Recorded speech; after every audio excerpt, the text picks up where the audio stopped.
कि हवाई चप्पल वाले हवाई जहाज में बैठेंगे प्रधानमंत्री बोले थे। हवाई चप्पल पहनने वाले तो हवाई जहाज में अभी नहीं बैठ पा रहे हैं। महंगाई इतनी मार है ना, महंगाई की मार में तो वो दबी रहे। आलू देखो, प्याज देखो, दाल देखो, दूध देखो, मिर्ची देखो। और हमारे जो एयरपोर्ट है उसको आप प्राइवेटाइजेशन कर रहे। क्यों है प्राइवेटाइजेशन हो रहा है मैडम? किसके लिए हो रहा है? देश का संपत्ति अभी प्राइवेटाइजेशन हो रहा है। जय श्री जगन्नाथ। थैंक यू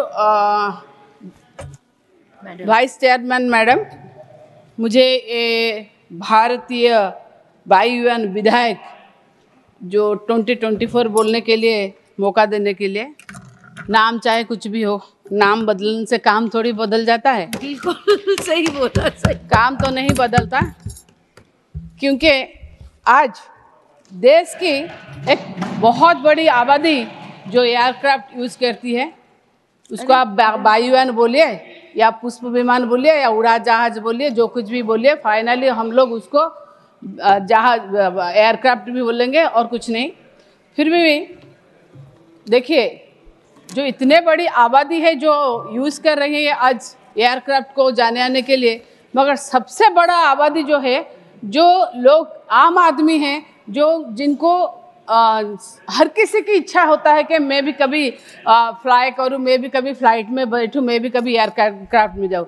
होना भी चाहिए मैडम, क्योंकि हमारे देश के प्रधानमंत्री ने एक शब्द बोला था, एक वर्ड बोला था कि हवाई चप्पल पहनने वालों को भी हम हवाई जहाज में बैठाएंगे।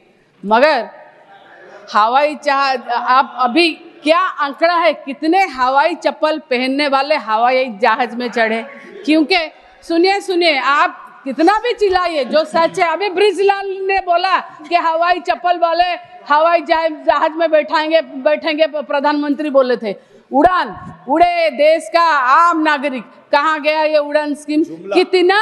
कितना आम नागरिक यहाँ इसमें उड़ रहे हैं, कोई उड़ नहीं रहा। क्योंकि देखिए, मैं जो क्षेत्र से उड़ीसा से आती हूँ, मैं आपको एक एग्जाम्पल दे जाऊँ जो ट्रू फैक्ट है। मैंने एक मीटिंग में जहाँ पर हजार महिला बैठे थे, मैंने एक बार उनको पूछा कि आप में से कौन है, हाथ उठाइए ऊपर, कौन कभी फ्लाइट में आप ट्रैवल किए? 2000 महिलाओं में से एक ही महिलाओं ने हाथ उठाया। मैंने बोला कि कहाँ गए थे, मैंने पूछा अच्छा आप कहाँ गए थे, तो उन्होंने क्या बोला वो महिला ने, आप सुनिए, उन्होंने बोला हमको नवीन पटनायक जी ने SSG जो सेल्फ हेल्प ग्रुप होता है उनसे सिलेक्ट करके हमको दुबई भेजे थे। ये है मेरा नेता, जो कुछ बोलता नहीं है, जो बोलता है वो तो नहीं करता है, ना बोल के भी करता है। इसको कहते हैं हवाई चप्पल पहनाने वाले महिला को हवाई जहाज में उड़ाना, इसे कहते हैं। मगर हवाई चप्पल पहनने वाले तो हवाई जहाज में अभी नहीं बैठ पा रहे हैं। किसका क्या बोलेंगे? क्योंकि महंगाई इतनी मार है ना, महंगाई की मार में तो वो दबी रहे।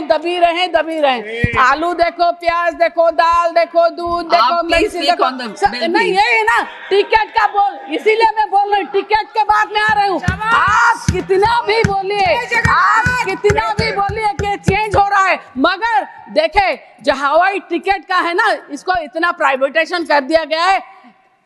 जो क्या बोलते हैं, मेक माई ट्रिप में अलग रेट, बावन लहरी में अलग रेट, काउंटर पे अलग रेट, और जो रेट है उसको कोई नहीं। मैं खुद बोल रही हूँ, मैं नॉर्मल में एक इकोनॉमी क्लास में मैं आती हूँ भुवनेश्वर से दिल्ली तक, मैंने 19,000 समथिंग किराया दिया 22 तारीख को, और 16 तारीख को मैंने 16,000 समथिंग किराया दिया। ये है, इसमें कौन गरीब ट्रैवल कर सकता है? ऐसा नहीं हो सकता। और एक बात है, देखिए फेयर अभी दोपहर में एक बात, दिन में, रात में, सब अलग अलग देखेंगे तो कैसे होगा? ऐसे नहीं हो सकता, इक्वल नहीं है, और इसके ऊपर कंट्रोल होना चाहिए, तब तो जाके आम नागरिक उड़ेगा। कैसे उड़ेगा?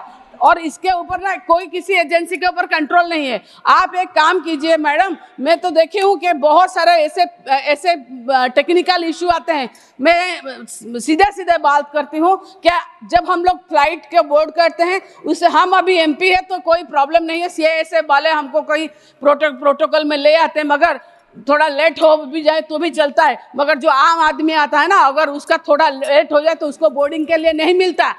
कहीं भी वो ट्रैफिक में फंस सकता है, कहीं प्रोटेस्ट में फंस सकता है, कहीं भी हो सकता है। मगर देखिए उसको क्या होता है ना, आप फ्लाइट डिले उड़ाए वो चलेगा, मगर एक जो पैसेंजर है वो डिले नहीं कर सकता। और आप फ्लाइट बोर्ड कर रहे हैं, घंटा 2 घंटा लेट हो रहा है और फ्लाइट में हमको सुनने मिलता है सॉरी फॉर द डिले। हम भी सॉरी बोल सकते हैं, उनके सॉरी और हमारे सॉरी में कोई डिफरेंस है क्या?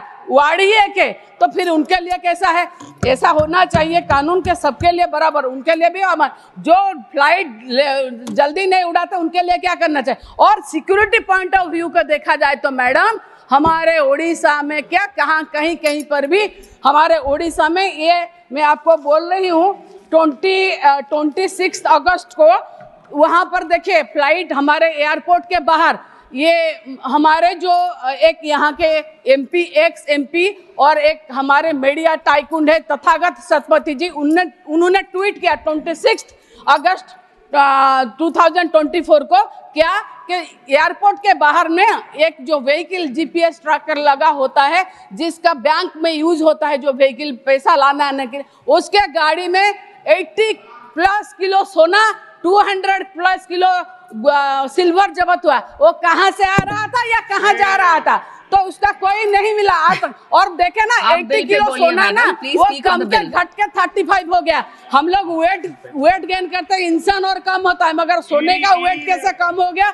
हम नहीं पता, मगर इसका कोई आज तक नहीं मिला। हो सकता है हम लोग, तो मैंने तो खुद बोला कि जगन्नाथ जी का रत्न भंडार खुला है और रत्न भंडार का गंती भी नहीं हुआ। और अभी कंक्लूड करते हैं। और